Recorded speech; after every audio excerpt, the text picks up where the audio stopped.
Nous vous bénissons les Seigneurs ce matin. Nous allons encore essayer par sa grâce de pouvoir partager cette petite exhortation ce matin.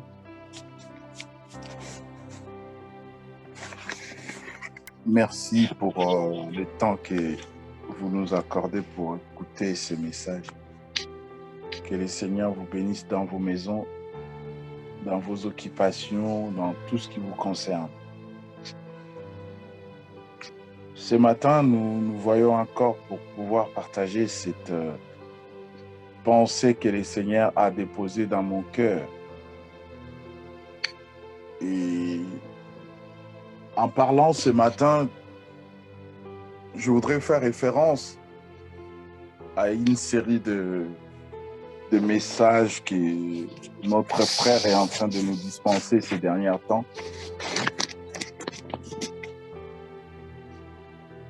Le message qui est dans Jean chapitre 15, où Jésus est en train de définir la relation que nous devrions avoir avec lui. Et il est en train de se positionner comme celle alternative pour que nous soyons réellement connectés avec Dieu. Et nous savons que la vie chrétienne n'est pas une religion. La vie chrétienne est une véritable relation. Et cette relation, c'est une relation entre Dieu et l'homme. C'est une relation entre les divins et les charnels.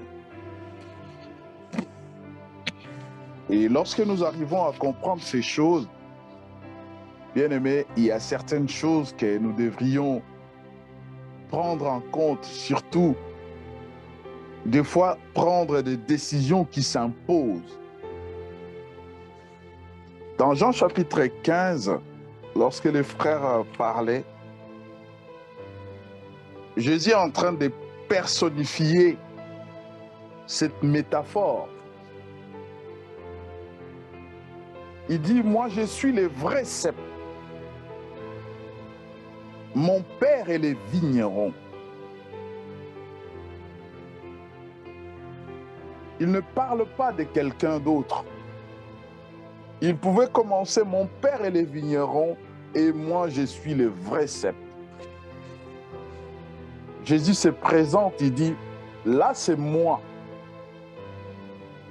Je suis le cep que le Père a envoyé pour que tout sarment puisse s'attacher à moi. Et ce matin, ce n'est pas vraiment mon sujet de prédilection, mais je voudrais juste nous faire référence de cela pour nous montrer et nous faire voir que dans la Bible, chaque élément a un sens dans notre vie. Lorsque le Seigneur va prendre la vigne pour illustrer cette histoire, nous devions, nous-mêmes, étant que personne, nous poser beaucoup de questions.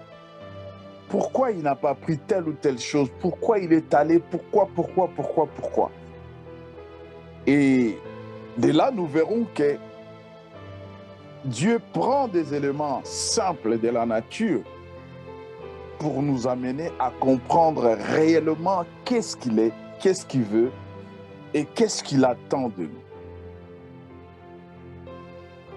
Bien-aimés, lorsque nous ouvrons la Bible, nous avons beaucoup de passages qui parlent de l'arbre.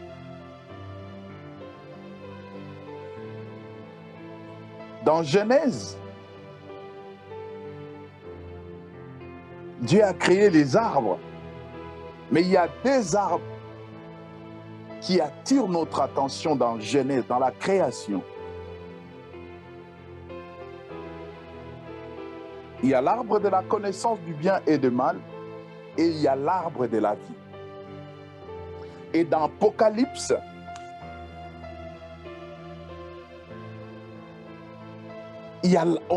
nous voyons dans Apocalypse l'arbre de vie qui est planté au milieu du jardin.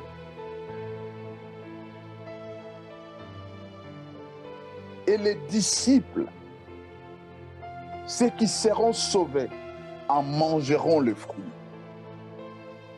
Nous voyons l'image de l'arbre partout, presque dans toute la Bible, de Genèse en Apocalypse. Nous avons cette image de l'arbre. Et lorsque l'homme mange le fruit du mal, de la connaissance du bien et du mal, Dieu dira dans son conseil, il faut le mettre loin d'ici, afin qu'il ne puisse toucher à l'arbre de la vie. Et lorsque nous lisons cette histoire, et nous comprenons par là que l'arbre de vie est l'image du Christ, l'arbre de vie est l'image de la divinité céleste. Le Seigneur vient à notre approche, où il vient dans notre vie sous différentes formes, selon nos besoins, selon ce que nous nous attendons de lui. Voilà pourquoi, lorsque dans Exode chapitre 3-4, lorsque Moïse lui demandera son nom, étant donné qu'il ne pouvait pas se nommer, il a dit, si on te demande qui t'a envoyé, dites que je suis. Je suis m'a apparu, je suis m'a dit, je suis. Je suis, c'est le verbe être à l'indicatif. Il pouvait dire, allez dire à ce peuple, c'est l'Éternel qui m'a apparu. Il pouvait dire, va dire, c'est Dieu, l'être suprême qui m'a apparu. Et il dit à Moïse, non, je sais ce que je fais. Et j'ai un grand projet avec ce peuple. Ce peuple aura besoin de moi pendant tout le parcours de leur vie. Je ne peux pas m'identifier. Vous savez, bien aimé, il y a beaucoup de noms que nous disons le nom de Dieu dans la Bible. Ces noms, ce n'est pas Dieu qui se les donné lui-même. C'est des gens, c'est des hommes, des femmes, par rapport à une situation quelconque.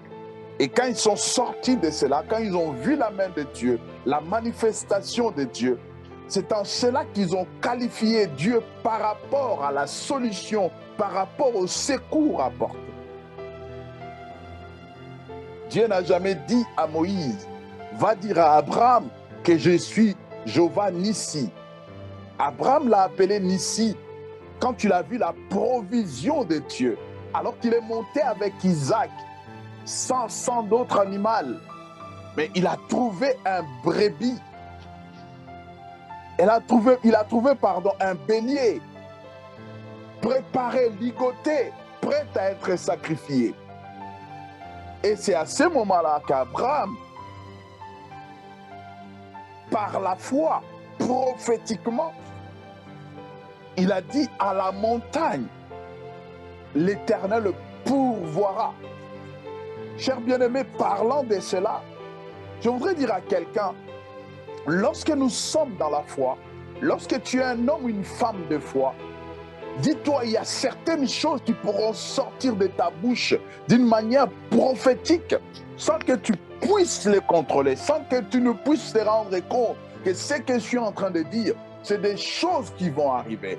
Abraham ne savait pas à ce moment-là qu'il y avait une provision. Mais la Bible dit, Abraham crut. Abraham crut. Et par la croyance, par la foi, Abraham est devenu ami de Dieu. Ami de Dieu.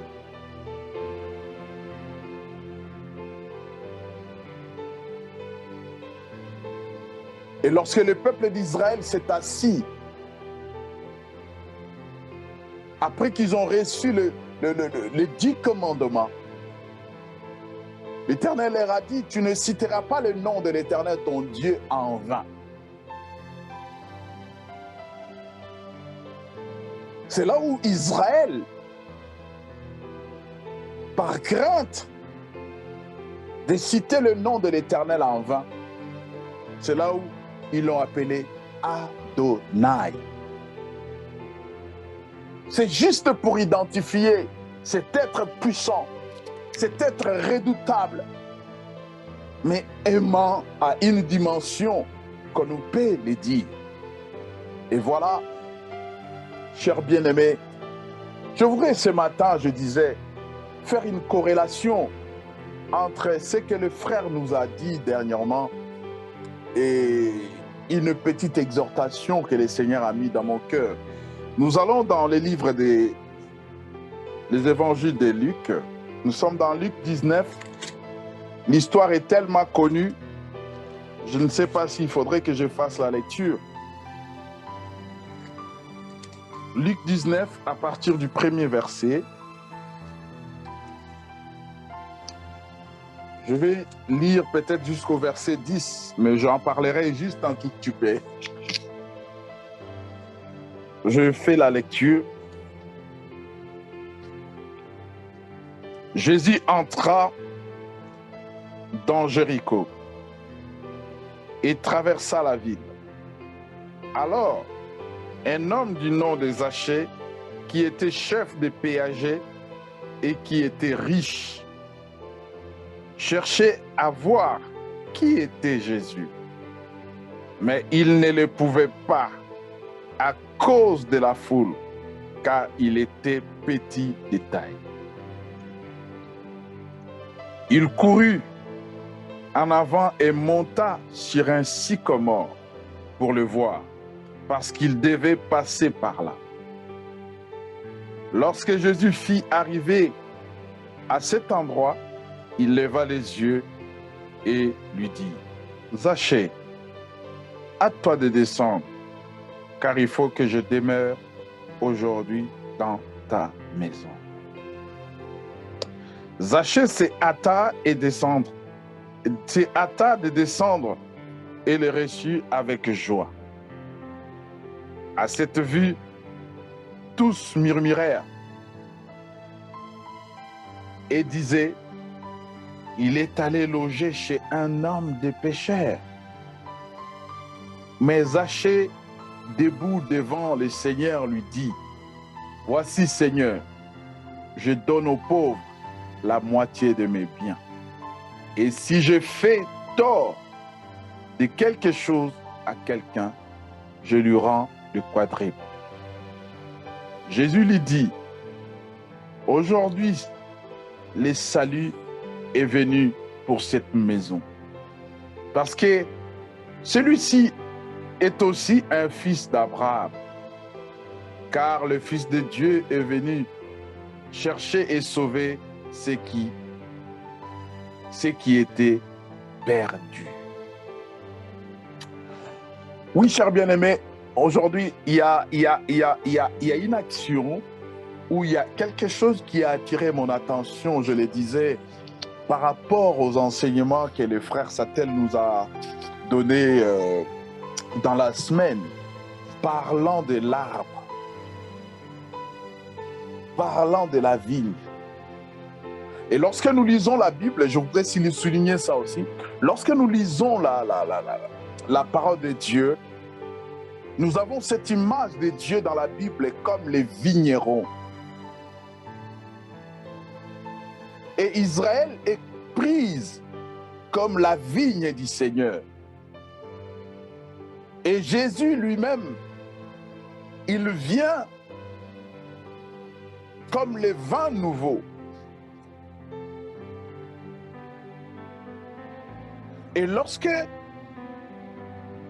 j'étais en train de penser à cela,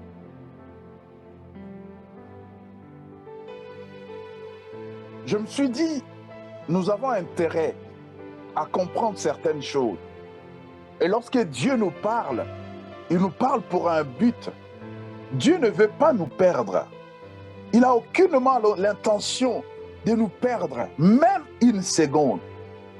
Et nous savons que la nature est liée à l'homme. La nature humaine est liée à l'homme. Et voilà pourquoi la Bible nous laisse quelques brèches, sachant que nous sommes encore dans la chair et que nous pouvions nous retrouver dans le mal ou dans quelque chose de pas bien. Et Dieu nous laisse une brèche pour que nous puissions retourner à lui par la repentance, par la réconciliation au travers du sang de Christ, qui est permanent jusqu'à son avènement. Le sang aurait perdu, le sang perdrait son influence lorsque Jésus reviendra établir son royaume. Mais pour l'instant, bien-aimé, je voudrais dire à quelqu'un, quelle que soit la situation dans laquelle tu te retrouves, dis-toi, le sang est encore valable. La puissance du sang de Christ est encore valable. Même en enfer, la Bible dit qu'il est descendu dans les régions inférieures de la terre pour annoncer la bonne nouvelle, pour arracher ceux qui sont morts avant lui, sans connaître le plan, sans connaître le salut de Dieu.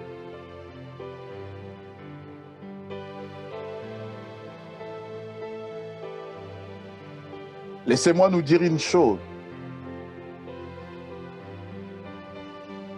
Je pensais à cet arbre.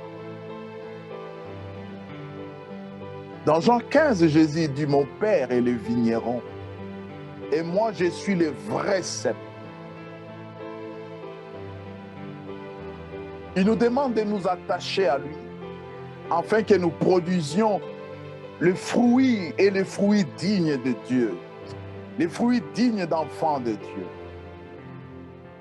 Pourquoi je nous ai amenés dans Luc 19? Juste parce que là-bas aussi on parle de l'arbre.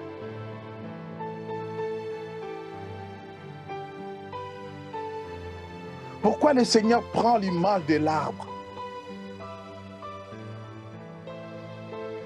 Dans Genèse, il dit Adam et Ève.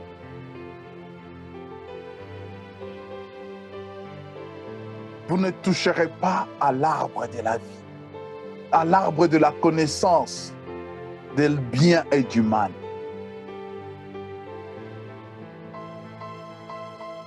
Et dans Luc 19, nous voyons Zachée pour voir Jésus.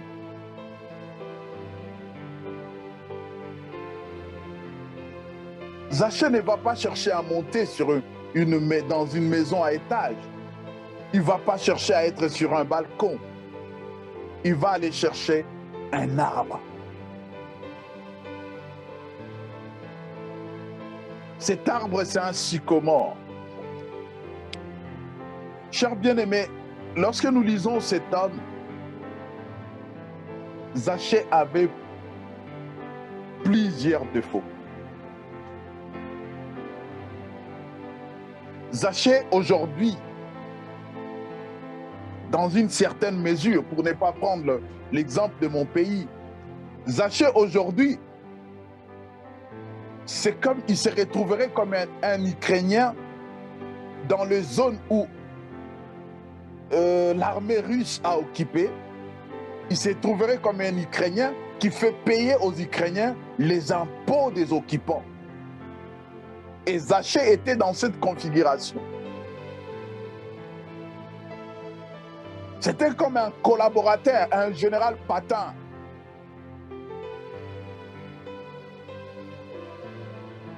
C'était ça déjà,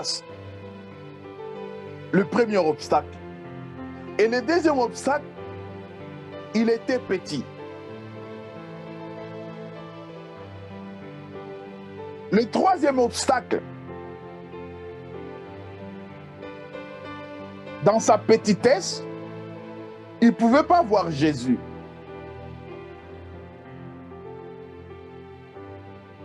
Et je dirais même sa quatrième obstacle, le quatrième obstacle, pardon, c'est qu'il était riche.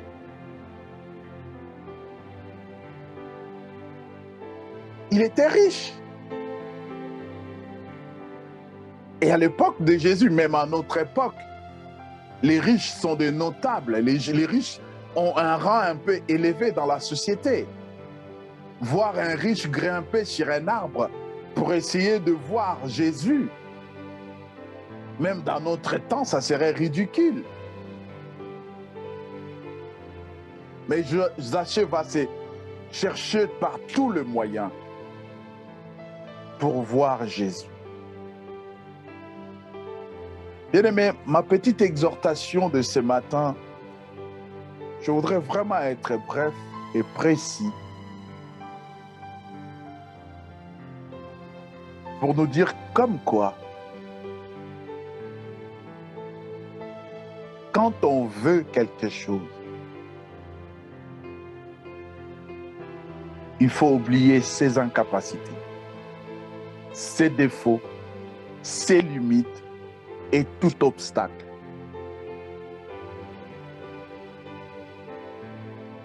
Zaché a fait par tous les moyens. La Bible dit, il était petit de taille. Et les sycomores, ce n'est pas des grands arbres. En réalité, les sycomores, c'est des arbres en taille. C'est des arbres qui ont une taille moyenne.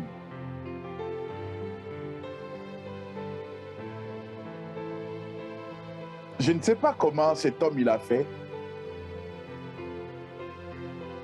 mais il a oublié son obstacle. Il a oublié quelque chose qui lui est naturel, sa taille. Il s'est donné les moyens. Je ne sais pas qu'est-ce qu'il a fait. Est-ce qu'il a appelé quelqu'un pour le faire monter? Est-ce qu'il a grimpé tout seul? Mais ce qui est vrai, c'est que la Bible dit, il est monté. Il n'a pas regardé sa petitesse. Il n'a pas regardé son rang social. Il n'a pas regardé sa position, sa hiérarchie, je ne sais. Lui, ce qu'il a regardé, il voulait voir Jésus. Il voulait voir Jésus. Bien-aimé, ce qui t'empêche de voir Jésus, ce n'est pas les obstacles que tu t'es mis toi-même. Ce n'est pas les obstacles que les gens t'ont mis. Ce n'est même pas le bâton dans le roue, comme on dit. Ce qui t'empêche de voir Jésus, parce que tu n'es pas déterminé. Vous savez, je dirais, on n'arrête jamais quelqu'un qui est déterminé. Quelqu'un qui est déterminé, la seule chose qui peut l'arrêter, c'est la mort. On n'arrête jamais quelqu'un qui est déterminé. Jésus passe. Jésus ne s'arrête pas.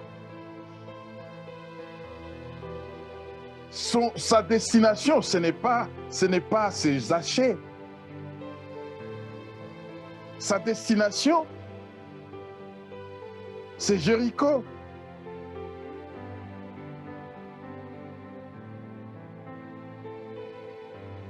Sa destination, pardon, c'est Jérusalem.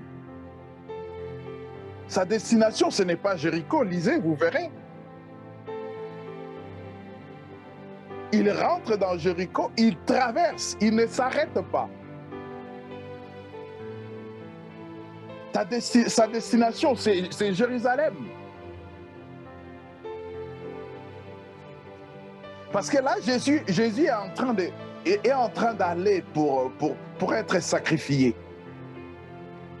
Et Zaché, ce sont les avant, les nzombo, les soirs du salut, du temps de Jésus. C'est les âmes sauvées à la fin du ministère de Christ. Je ne sais pas, Zaché avait la révélation. Oui, bien sûr. Est-ce qu'il ne s'était pas dit dans sa tête, ah, cet homme, je ne pense pas. Comme il passe comme ça, je ne sais pas s'il reviendra encore par ici. Alors je dois en profiter au maximum. Je dois mettre les chances de mon côté.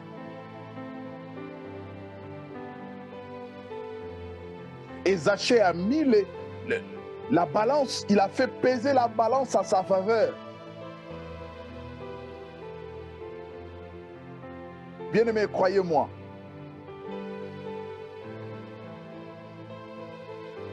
parce que Zachée avait la révélation, et celui qui a la révélation du Fils, le Fils ne peut que se révéler dans son cœur.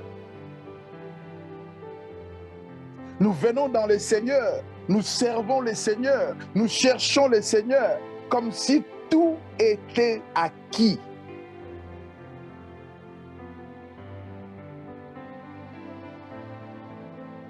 Nous venons avec des prédispositions. J'ai toujours remarqué une chose. Je l'ai dit chez moi. À chaque fois, j'essaie de remarquer, lorsque nous sommes dans une réunion de prière, remarquez cela. On adore, on loue, on chante, on exalte le Seigneur. On est comme des anges, on plane. Remarquez, dès que l'officiant du culte ou le pasteur, la personne qui dirige le culte, dès qu'elle dit « Maintenant, nous allons lier, nous allons chasser les démons », remarquez, l'attitude de l'Église change. Même ceux qui étaient assis, ils se mettent debout parce que maintenant, pour eux, les choses sérieuses vont commencer. Laissez-moi vous dire une chose, bien-aimée. Des fois, quelquefois, on n'a pas besoin de chasser les diables. On a besoin qu'il soit là, qu'il reste là, afin qu'il voie la manifestation de la gloire de Dieu au milieu de ses enfants. Lorsque Jésus vivait, même lorsque les disciples vivaient, bien-aimés, ils n'avaient pas cette culture. Et moi, je ne sais pas aujourd'hui l'Église de Dieu. Nous avons ramassé ces choses où?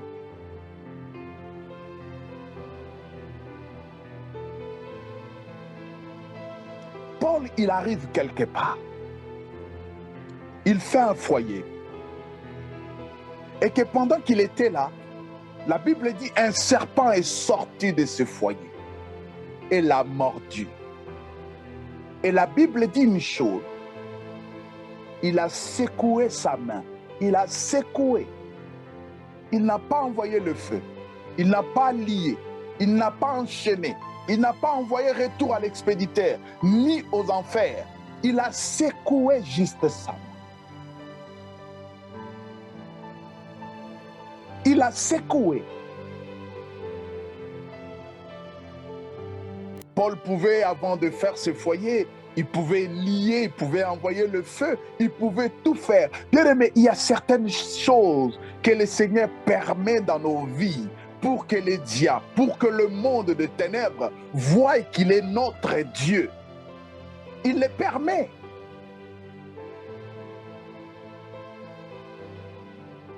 Jésus savait que c'est Judas qui allait les trahir.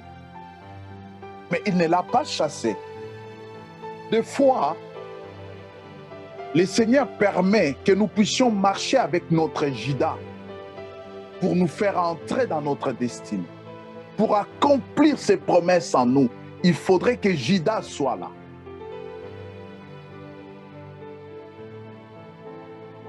Mais nous chassons notre Judas. Nous sommes tellement prudents, plus que les serpents même. Nous ne demandons même pas le plan, le projet de Dieu. Nous ne discernons même pas pourquoi. Mais laissez-moi nous dire une chose, bien-aimés.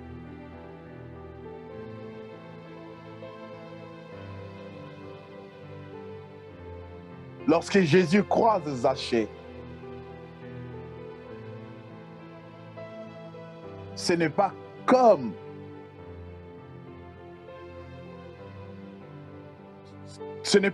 au temps de cet aveugle né. La Bible dit, cet aveugle né, il a crié, fils de David, aie pitié de moi. Il a crié. Mais Zachée, lui, qu'est-ce qu'il a fait? Il est seulement monté. Et il est monté où? Sur un arbre. Il est monté sur un arbre. Cet arbre, ce n'est pas l'arbre de la connaissance du bien et du mal. Très souvent, bien-aimés, nous cherchons à monter pour connaître le bien et le mal. Nous cherchons à monter pour s'enorgueillir de notre connaissance. Nous cherchons à monter pour prouver aux autres que nous avons quoi dire. Nous avons la parole.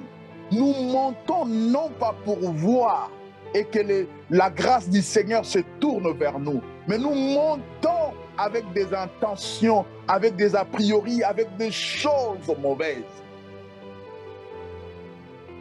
Mais Zachée, lui, il est monté. Il avait qu'un seul envie, c'est de voir et de voir. Et lorsqu'il a vu, il a été vu. Et toi, quand tu montes, est-ce que c'est pour qu'on te voie ou pour que toi, tu voies seulement? Et quand le Seigneur l'a vu, le regard du Seigneur a transformé littéralement la vie des Zachée. Vous savez, le Seigneur a dit à Zachée, je vais demeurer. Je ne vais pas passer, mais je vais faire de chez toi ma demeure. Je vais demeurer aujourd'hui, c'est ma résidence, mon habitation. Je la fais aujourd'hui chez toi. Et c'est ce qui est écrit dans Apocalypse 3:20. Moi et mon Père, nous ferons de lui notre demeure. Nous viendrons habiter dans la personne. Et c'est ce qui a fait que Zachée, sa vie a été changée littéralement. Parce qu'il s'est greffé. Il s'est greffé au sceptre. Et Jésus, c'est le sceptre. Bien-aimé, il n'y a personne qui peut t'aider dans ce monde si ce n'est que Dieu. Fais-toi aider par cet arbre de vie. Ce sycomore a donné la vie à Zachée. C'est grâce à ce sycomore que Zachée a trouvé la vie. Tu n'as pas d'autre alternative, bien-aimé. Tu es petit de taille. Tu ne peux pas voir certaines choses si tu n'es pas monté sur l'arbre. Tu ne peux pas craindre, tu ne peux pas connaître certaines choses si tu n'es pas monté, sur l'arbre. Et pour monter, Zachée a pris des résolutions. L'arbre ne te demandera pas de l'argent. L'arbre ne te dira pas, attends, je vais te donner des prières. L'arbre te fera monter. Et là, tu verras le Messie. Et lorsque le Messie tournera ses regards vers toi, il te dira, je demeurerai avec toi. Et lorsque le Messie demeure en toi, bien-aimé, épreuve ou pas épreuve, la Bible dit, nous sommes plus que vainqueurs par celui qui nous a aimés. Et celui qui vit en nous est plus grand que celui qui vit dans le monde. Voilà ce que tu as besoin. Tu n'as pas besoin d'une formule de prière, d'une formule je ne sais pas quoi. Tu n'as pas besoin qu'on te donne des prières. Tu n'as pas besoin qu'on te dise, va lire psaume tel ou livre tel. Tu as besoin que le Seigneur, que la parole, que le Christ te voie. C'est tout ce que tu as besoin. Et là, tu me poses la question, est-ce que pendant que je suis là, il ne me voit pas? Oui, il te voit. Mais toi, tu t'approches de lui dans quelle attitude? Avec quelle attitude? Comment tu t'approches de lui? Zachée s'est approché. Zachée savait. Zachée, c'est un juif. Il savait qu'Israël était à l'attente d'un Messie. Et la promesse qui a été faite selon ce qui est écrit par rapport au Messie, c'est-à-dire c'est lui qui apportera les saluts, qui délivrera Israël de la main de l'oppresseur.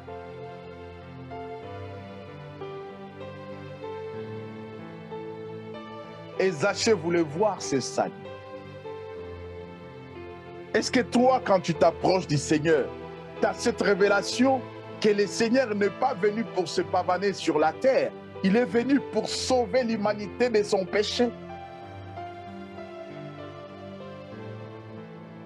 On n'a pas prêché la repentance à Zachée ici.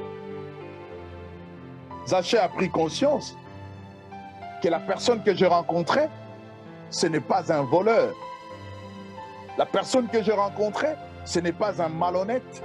La personne que je rencontrais, ce n'est pas un meurtrier, ce n'est pas un vendu, ce n'est pas un collaborateur. Ce n'est pas, pardon, ce n'est pas quelqu'un qui vient pour détruire.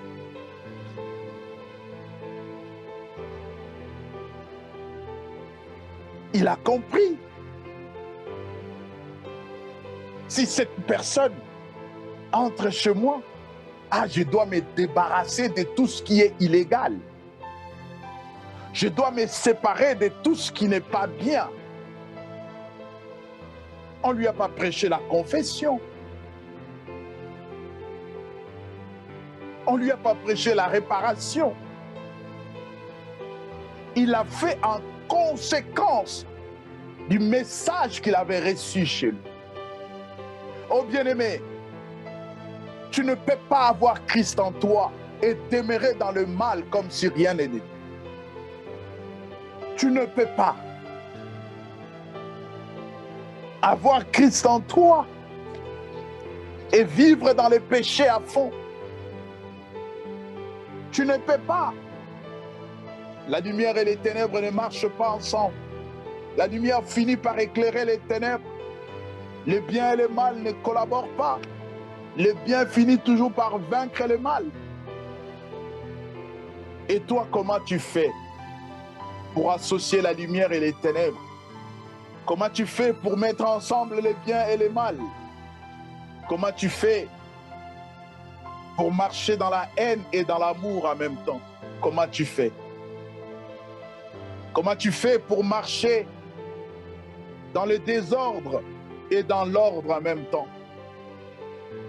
Comment tu fais? Zachée savait qu'il spoliait les gens. Il prenait de l'argent. Il abusait de son peuple. L'État avait institué à son temps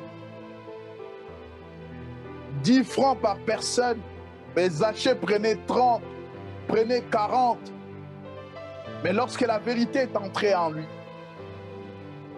Zachée a compris que je dois me repentir. La meilleure façon de se repentir, c'est de faire la paix avec soi-même. Il a voulu laver sa conscience.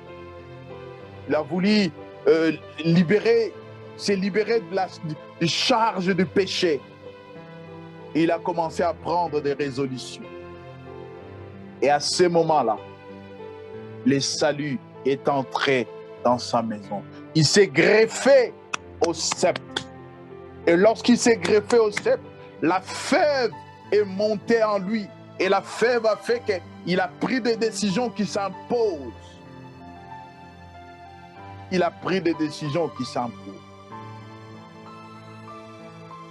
Il n'a pas regardé sa position d'un homme riche.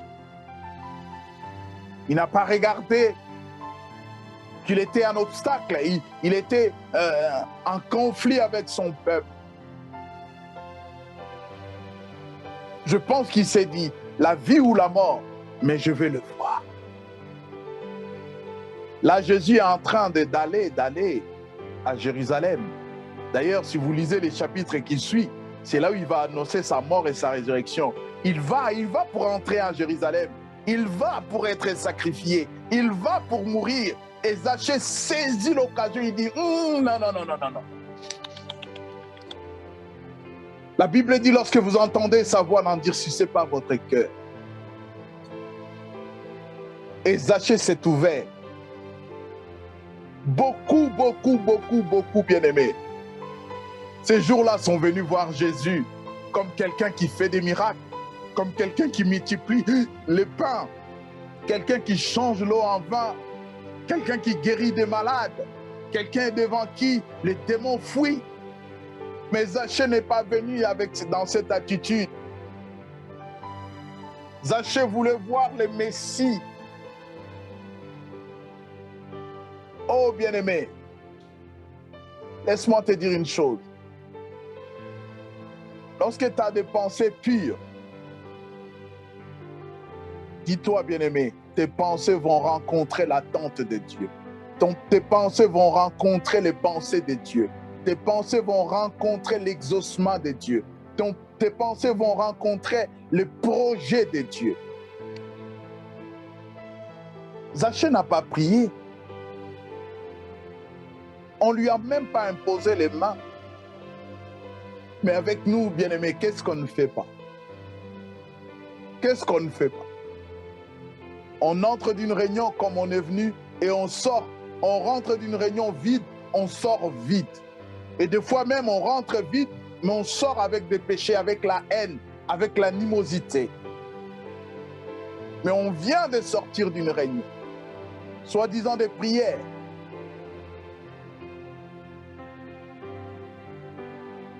Une réunion de prière. Comment tu fais? Je l'ai dit à moi, je l'ai dit à qui peut m'entendre. Comment tu fais? Avec le même téléphone. Tu écoutes Exo.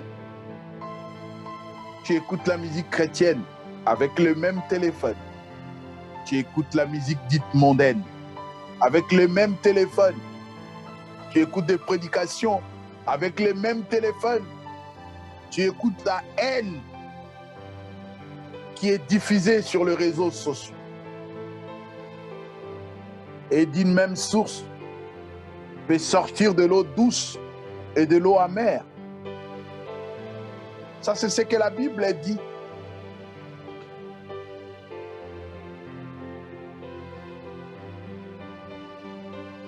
Alléluia. Chers bien-aimés, voyons la vision que le Seigneur a pour nous. Zachée avait la vision. Zachée avait la promesse. As-tu la promesse? Lorsque Zachée a vu Jésus, a entendu que Jésus passait, il a compris que la promesse devrait s'accomplir aujourd'hui. Je voudrais dire à quelqu'un, saisis l'occasion. La Bible dit, quand nous entendons sa voix, n'endurcissons pas notre cœur. Saisis l'occasion. L'occasion de se tourner vers Dieu. L'occasion de se repentir. L'occasion de s'ouvrir à Dieu. C'est le moment. Bien-aimé, ce n'est pas moi qui l'ai dit. Paul l'a dit que dans ces temps qui sont les derniers, surviendra des moments difficiles. Difficiles. Les moments difficiles, nous ne les avons pas encore vus. Nous ne les avons pas encore vécus. Cela viendra certainement. Certainement.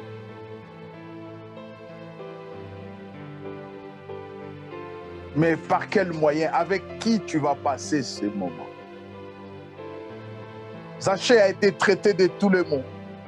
Jésus, après qu'il ait entré ses Zachée, ses détracteurs lui ont dit, oh, il s'assoit avec les pécheurs. Il va chez les gens de mauvaise vie. La Bible dit, Dieu ne fait exception de personne. Mais dans chaque nation, celui qui les craint, il les fait grâce. Crains-tu Dieu? Si tel est le cas, je prie que le Seigneur te fasse grâce. Que les choses changent dans ta vie. Que le mal change en bien. Que le pleur change en joie. Que la maladie change en guérison. Au nom de Jésus. Au nom de Jésus. Greffe-toi au cep. Le Seigneur a besoin de toi. Il veut que tu portes de fruits. Il veut que tu portes de fruits, bien-aimé. C'est ça son souhait. Tu lui as beaucoup demandé et il t'a toujours donné ce qui était à sa volonté et ce qui était bien pour toi. Il t'a toujours donné cela.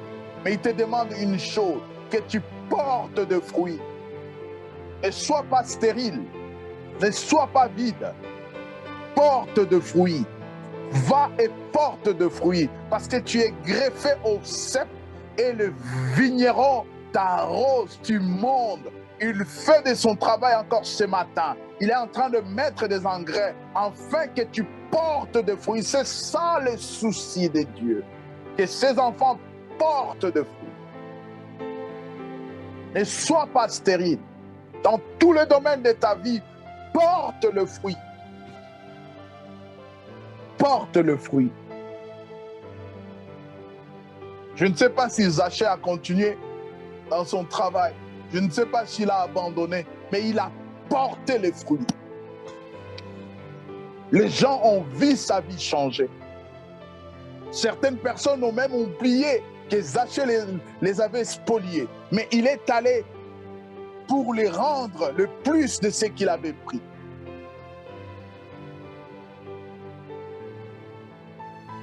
Bien-aimé, je n'ai aucune prière à te donner. J'ai juste quelque chose à te montrer. Le chemin. Ce chemin, c'est Jésus. J'ai quelque chose à te montrer. La vérité. Cette vérité, c'est Jésus. J'ai quelque chose à te montrer. La vie. Et cette vie, c'est Jésus. Tu as besoin de marcher dans le chemin de la vérité pour recouvrir la vie. Et tu as besoin de Jésus, bref. Seigneur, je recommande ce peuple entre tes mains.